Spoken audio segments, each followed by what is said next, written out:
I'm going to introduce you to the next speaker. Interesting, as I spoke to him, wanted to become a locomotive driver.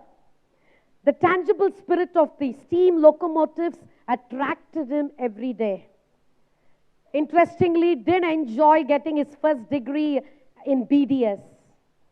Currently, works on research, system engineering, technology, and whatnot, and administration too. He's very passionate about classical music. And in leisure, reads books on physics, mathematics, literature, culture, you name it, he reads it. The last time I read my physics book was when I read in school. In his own words, the most unlikely candidate for unlikely tasks, willing to follow the voice of the master, is none other than Dr. Paul Salins. I'm a doctor, and I thought I will just share some aspects of the inspiration I have received in life and what makes me tick and function the way I do. When I was very young, I was a terrible student, so I think it will be encouraging to some of you who are not doing too well in school. And I don't think even to this day, I think I continue to be called a very bad student and rather a little bit irresponsible because I do not stick to the traditional way of functioning.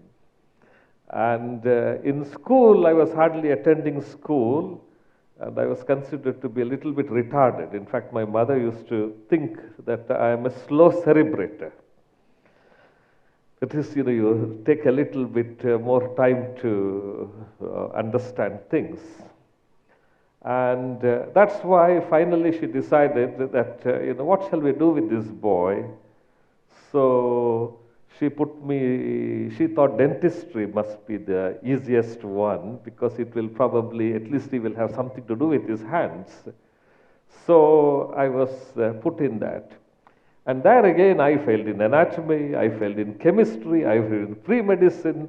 So it was a total disaster. And, when I look back over my life, I realize that unless it is by God's grace, sometimes, the paths that we take are simply impossible to imagine. I can only tell you that it is because my mother's unceasing prayer that I was actually brought into the path and became what I am. In fact, recently, not some time back, I had a cancer patient who came and who knew my parents.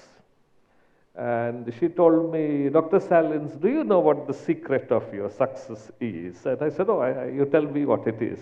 She said, your father and mother prayed for you so much and live a life of such integrity and goodness that they have made a huge bank account in heaven for you. So every time you have a problem, you give a check and it is honored in heaven. And I can tell you that is really the secret of my life. And God always takes people in the most peculiar ways. I just want to tell you that very often we think that people like us who are successful are the one who are most valued. But I'm always reminded that Jesus turned all the equations upside down. He says, you will take the foolish to confound the wise, the weak to confound the strong. That's why no matter what we are today, and what God is able to do is, I think, unbelievable. To me, it's always a great wonder how God has led me this far. Now, when I look back over I did not make a formal presentation, certain things that always remind me. One day I had a patient called Mahesh. He's a small child. His parents had prayed for a baby for 8 years, and this baby was born. And then he developed a tumor on his forehead. It turned out to be a sarcoma. And there was very little. It was a 1-year-old, 1.5-year-old child. And then we operated. In those days, I'm speaking about 25 years ago, the treatment of these conditions was very bad. Anyway, the situation became very bad, although we had resected it and did all sorts of things. It recurred. And finally, I decided that, nothing further we could do. And I remember while we were, this child, they had brought us back, and he had tumors in the brain and so on. And when I was actually teaching some postgraduates, the baby was crawling on the floor and had urine, past urine all over. And one of the cleaners was brought in, and to clean. And while we were discussing, I suddenly realized that nobody even took notice of the cleaner who was down there cleaning it while we were talking about it. And I suddenly stopped my discussion and asked them, what is the difference between somebody who is down there on the floor cleaning at our feet and us standing up here and having this discussion about surgery and so on? And somebody said it is education, somebody said it is intelligence, somebody said it is opportunity. Then I told them, it isn't any of those. It is just that this poor lady was born in her home and we are born at our home. Very often the privileges we enjoy, why we are able to sit here and talk, are simply the consequence where God has actually positioned us and brought us. That's why one of the fundamental reasons whenever I function, whatever opportunities I get, I always remember the fact that a simple positioning of us in our families to a large extent has determined the first privileges that we so much enjoy and take for granted. That's why there is no really reason for us to be proud about what we are and what we do. For me, the second most important factor, that is something that my parents always made me very aware of this. Because at home, we were never allowed to treat our servants or anybody, everybody had to be treated equally. And to this day, when I was actually trying to become a doctor and trying to practice medicine, to this day, I always tell my colleagues and the people I work with that we should not differentiate between a rich patient, a powerful patient, and a poor patient. Because before God, all of us are equal. It is just a trick of positioning that has actually given us the privileges that we enjoy. And the second factor, which I think was the most powerful factor in my life and to this day, which actually dictates all I do, is prayer. I had seen very early in life that my mother was all the time in prayer. See, in Udupi Mission Hospital, where my mother was the director of medical services, when I look back with all the sophistication that we enjoy in modern medicine today, I realized that in those hospitals they did incredible things, which in some sense probably we are not able to do with all the technology and all the things that we have. And I do know what was the secret of their success. First and foremost, they actually acted with enormous compassion. Nothing was actually done because it was a procedure to do. Every patient was considered to be a manifestation of Christ. And they took this word very seriously. If you do something for the least one of my people, you have done it unto me. And that had such a tremendous influence in the life of my mother.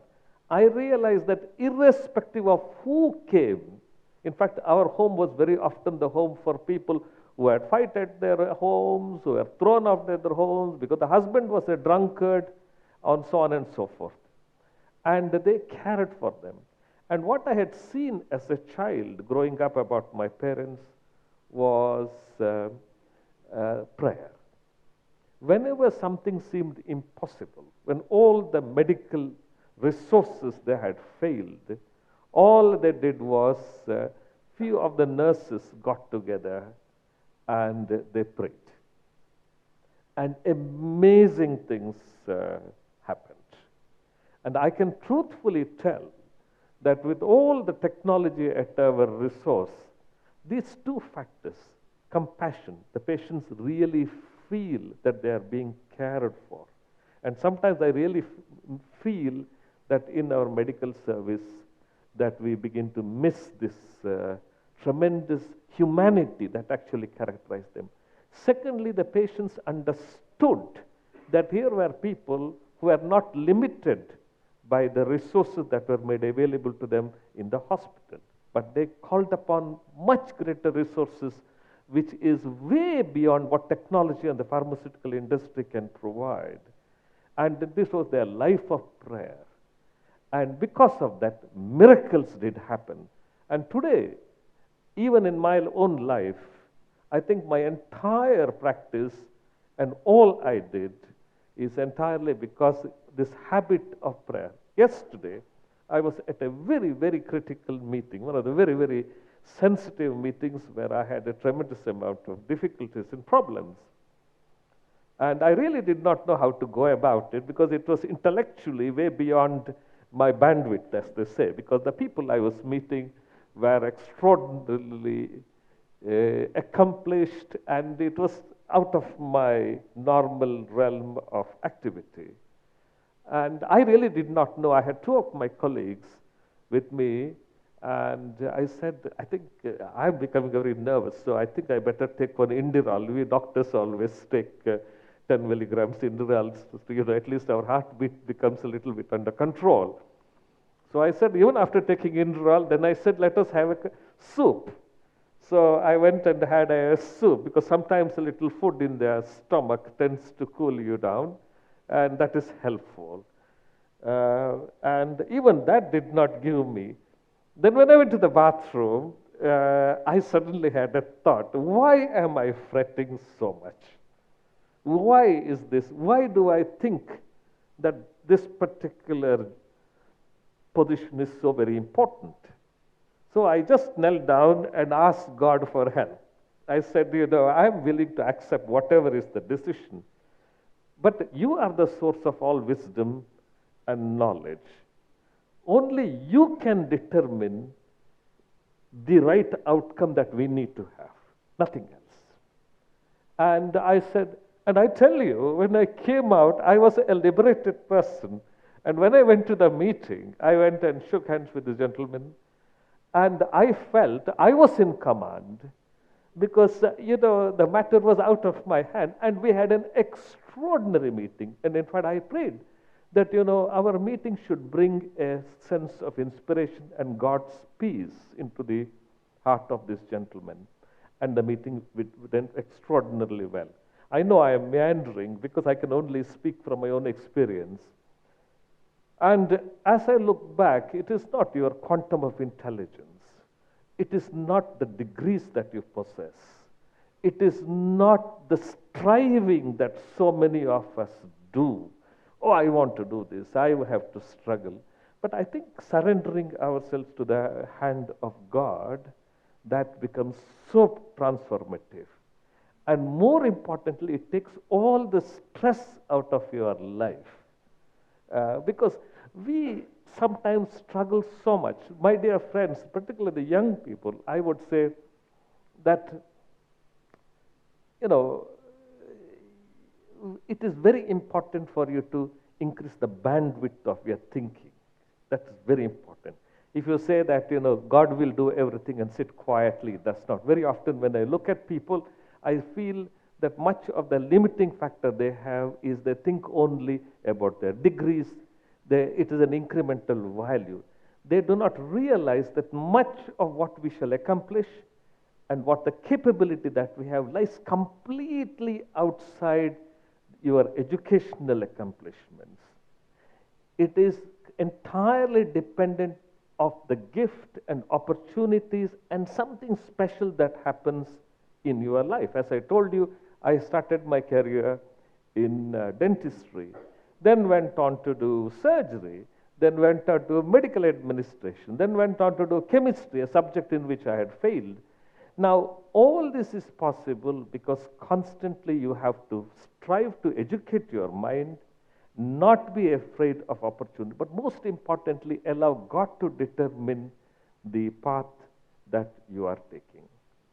To me, I would only tell you at this time that very often to me, what I have become is a great mystery to me. Really, I sometimes think I would love to be a musician because I like classical music. And I do like the construct of thought, a symphony or a sonata actually does. And I think it's a tremendous source of inspiration. I do like visual arts. And I get terribly inspired if I hear a painting, look at a painting or hear music. And that has been a constant theme in my own life. And I'm so grateful to God for that. In fact, and another one is literature. The great man of God, Tozer, I am told that he actually read Shakespeare on his knees because he wanted to improve his English and an understanding of the fabric of thought which determines the human intellect. And I think all of us, if we are willing to surrender ourselves to God and actually willing to do the study and the scholarship that is necessary to increase the bandwidth of our thought, then amazing thing happens. You will not be limited by your circumstance. You will not be limited by your degrees. You will not be limited by your financial limitations, which actually hold you down. Not limited by the possibilities that science can offer and the possibility that circumstances can offer. You can go way beyond it. To me, as I stand before you, in fact, I sometimes in St. Andrews where I go, when I meet my classmates or my teachers, I get terribly nervous because all of them know me as an absolute disaster and totally a bit of a troublemaker. And all I can say is it's the life of prayer and leaving everything in God's hands. That has made a great difference to me. And all of you, as you go through life, I do not know what is it that's troubling you. And to me, all I can say is that most things God has done in my life has not occurred the way I thought it ought to occur. For instance, after my dentistry, I went to CMC Vellore to Dr. Simon to study surgery. And I still remember he was very miffed because I did some influence. And I came from a private school, Manipal, you see. So he told me, I don't like people who are born with silver spoon in their mouth. I do not like people who come from private colleges like Manipal. But because your aunt will really trouble me, I have given you this position. But don't come anywhere near me. I really don't like people like you. And I had gone with great expectations to CMC Vellore to study under this man. And he was so abrasive. That was my first day. And I remember, and he really did not make an attempt to teach me any surgery. But there was somebody else, Brother John Lazarus there, a nurse. He told me, don't worry. I used to assist Dr. Betts, the great cardiac surgeon. So he taught me the fundamentals of what it means to develop excellence in surgery. And from this nurse, I had a tremendous understanding of how to set goals.